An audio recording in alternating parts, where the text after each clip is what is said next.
London മാരത്തോണിൽ record നേട്ടത്തോടെ വിജയിയായ Sebastian സാവിന്റെ വിശ്വാസസാക്ഷ്യം ശ്രദ്ധ നേടുന്നു. 1 മണിക്കൂർ 59 മിനിറ്റ് 30 സെക്കൻഡിൽ 42.195 കിലോമീറ്റർ ഓടിയെത്തിയാണ് താരം പ്രശസ്തമായ ലണ്ടൻ മാരത്തോൺ റെക്കോർഡിട്ട് ജേതാവായത്. ഈ വിജയത്തിന് പിന്നാലെ താരത്തിന്റെ അടിയുറച്ച കത്തോലിക്ക വിശ്വാസവും ചർച്ചയാകുകയാണ്. വിജയത്തിന് പിന്നിലെ അദ്ദേഹത്തിന്റെ ആത്മീയ വിശ്വാസത്തെക്കുറിച്ച് വാചാലനാവുകയാണ് മാതൃ ഇടവകയായ ഹോളി ഫാമിലി കത്തോലിക്ക സഭയിലെ വിശ്വാസികൾ.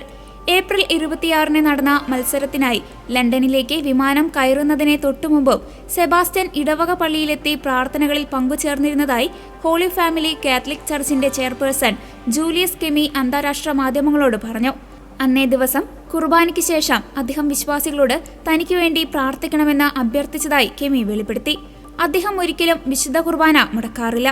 സെബാസ്റ്റ്യൻ സ്ഥലത്തില്ലെങ്കിലും ഭാര്യയും മക്കളും പള്ളിയിൽ വരുമെന്നും അദ്ദേഹം പറഞ്ഞു.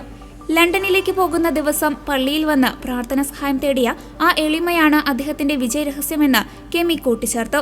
ഇടവകയുമായി ബന്ധപ്പെട്ട എല്ലാ കാര്യങ്ങളിലും സജീവമായ താരം റെക്കോർഡ് നേട്ടം കുറിച്ചതിന്റെ ആഹ്ലാദത്തിലാണ് ഇടവക ദേവാലയം.